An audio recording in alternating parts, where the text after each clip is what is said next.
Thomas the Tank Engine has worked his branch line for many years.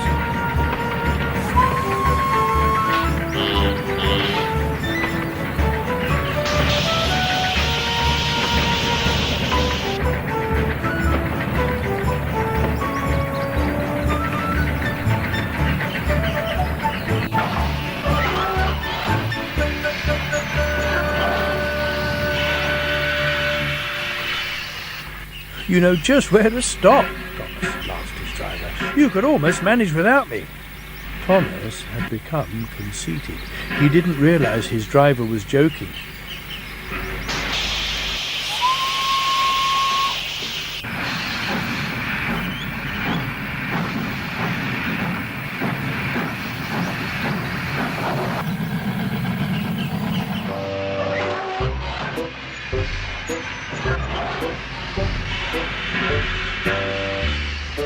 Driver says I don't need him now, he told the others. Don't be so daft, snorted Percy.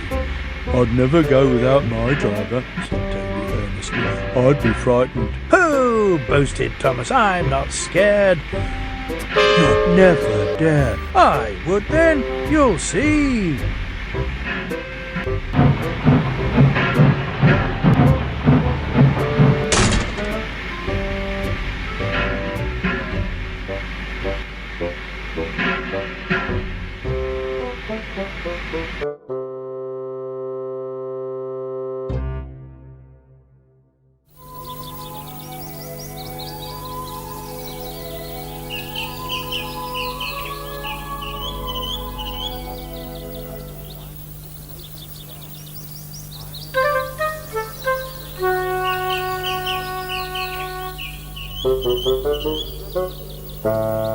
Silly stick in the muds, he chuckled. I'll show them. Driver hasn't come yet, so here goes.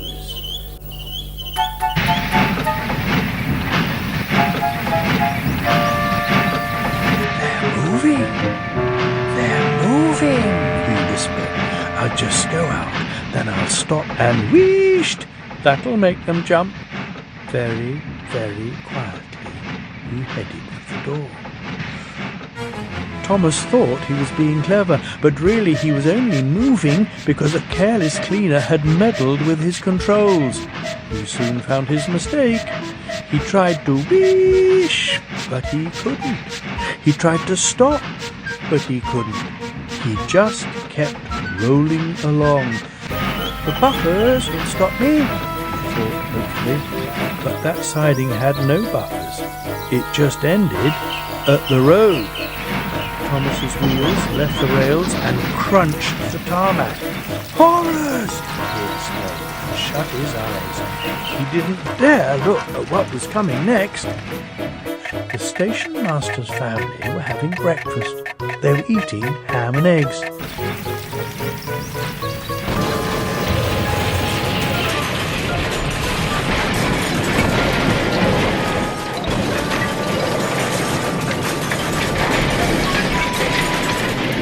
The house rocked. Broken glass tinkled.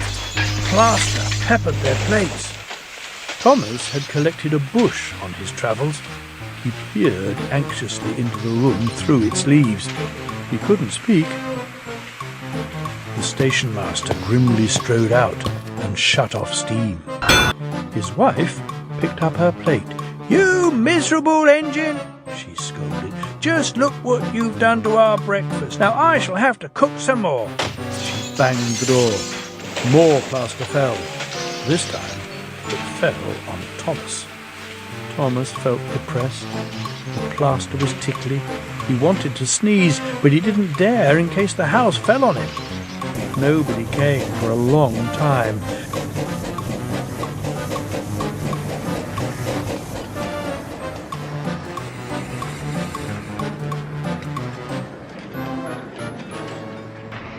Everyone was much too busy.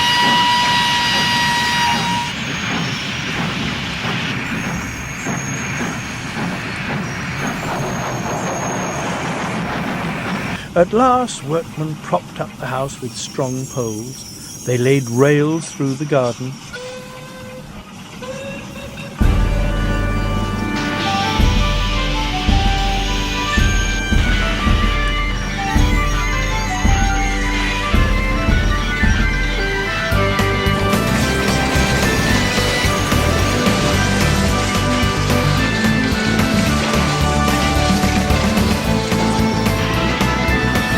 Donald and Douglas, puffing hard, managed to haul Thomas back to the yard.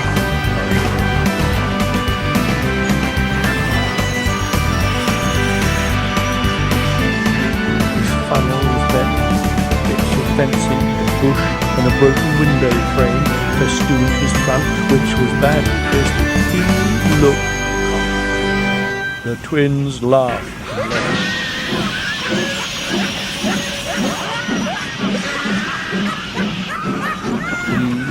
In disgrace.